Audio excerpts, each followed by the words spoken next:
Like even my parents enjoy some of my songs.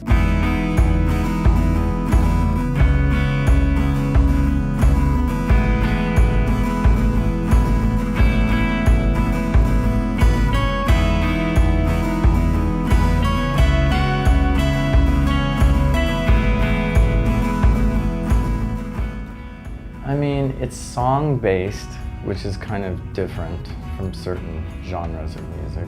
It is a bit song-based. That's the core. Yeah.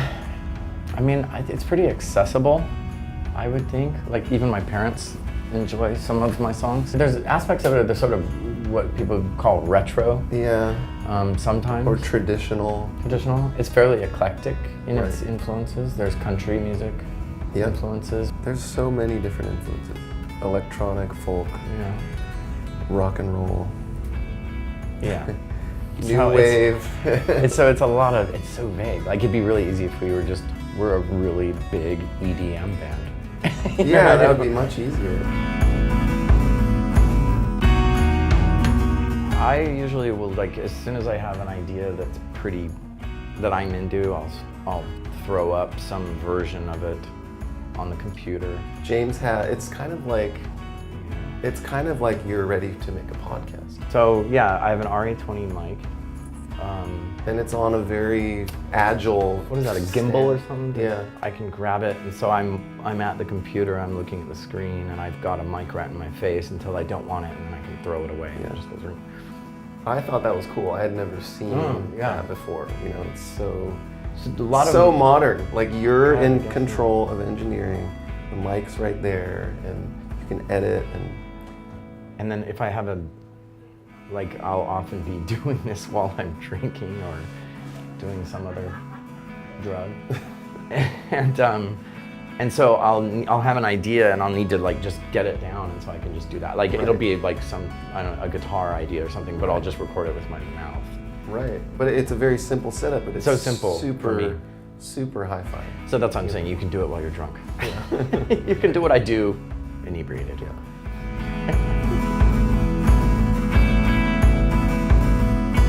I love to communicate in an emotional context. Yeah, it would be nice to connect with the listener in the way that we connected when we were creating it, which is so hard to predict, but... And the way we have connected with music out there too, I think.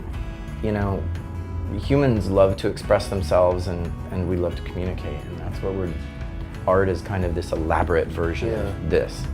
And so I'd like to think that they're affected by it and that they're really paying attention to it. I can imagine, multiple scenarios that sound ideal. Being in the kitchen with your friends and family. Yeah. If they're putting the Shins record on and that's the way they're spending their evening, that's really powerful. That's amazing rad. that something we made is out there in somebody's home.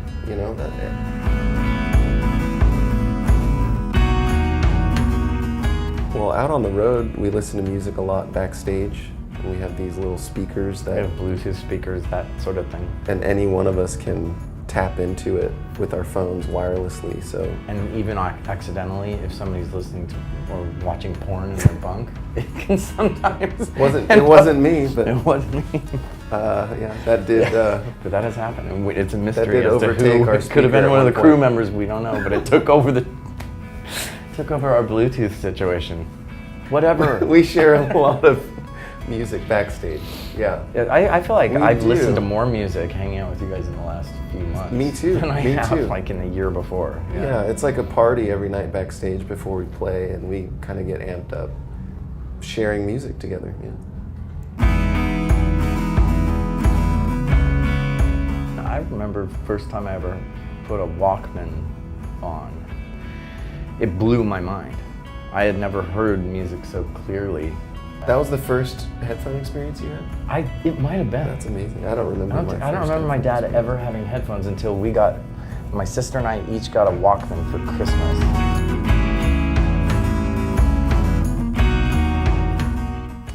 It's tangible, obviously. It sounds better to me, but it's not as convenient. We can't listen to it backstage. I feel like the negatives outweigh the positives in a lot of ways. You're so pragmatic. It's true. That's what I think. I look at my vinyl collection at home every day, and I wonder what else will be there in a month, you know? Because I think about selling it all the time. Oh, really? Like, I don't need it. Yeah, God. I'm still in this transitional phase, but I do agree with you. Like, when I'm in the kitchen at our house, we have one of those SONOS speakers. Right, that's what you guys do. And it's like and you just Pandora go, and then we're all drinking wine, and it's so easy. And Pandora is brilliant because like you pick a song you like, and it just runs for you. It depends on the music. I agree. That's what I only realized this. We were just talking about this. Was that today? I was reading an article, and they were talking about how AM radio was, you know, totally adequate because the songs were written beautifully, and you had to write beautiful songs with a strong melodic arc to them because it translated over AM, because everything sounded like crap. AM sounds like shit, you know? And so when FM came in, it changed things, and you could really have... changed the way people produced records. And it made other types of music possible. Most of modern music wouldn't work on AM radio. You know? Yeah. Like especially the crazy crushed vocal things of pop music. You know? Yeah, it wouldn't translate. And because the bass line isn't going to happen, like hip hop bass lines won't translate over AM radio, so then you're left with, you know, something much less than you had hoped as a mixer. I think we would do better on AM radio. We would be a bigger band if there was only AM radio. I think. The thing that just came to mind right away, there are these 3 Ron Sexsmith records that Chad Blake and Mitchell Froom produced and engineered together. And to me, they're the perfect marriage of sonics and being adventurous sonically, mixed with Ron Sexsmith's amazing songwriting, like the best songwriting you can find on planet Earth. It's hard for me to find another set of records that are like that. So for me, it's those. That's good. We should listen to more. I know, I keep Sexsmith. meaning to show you that stuff. It's like my secret. Yeah.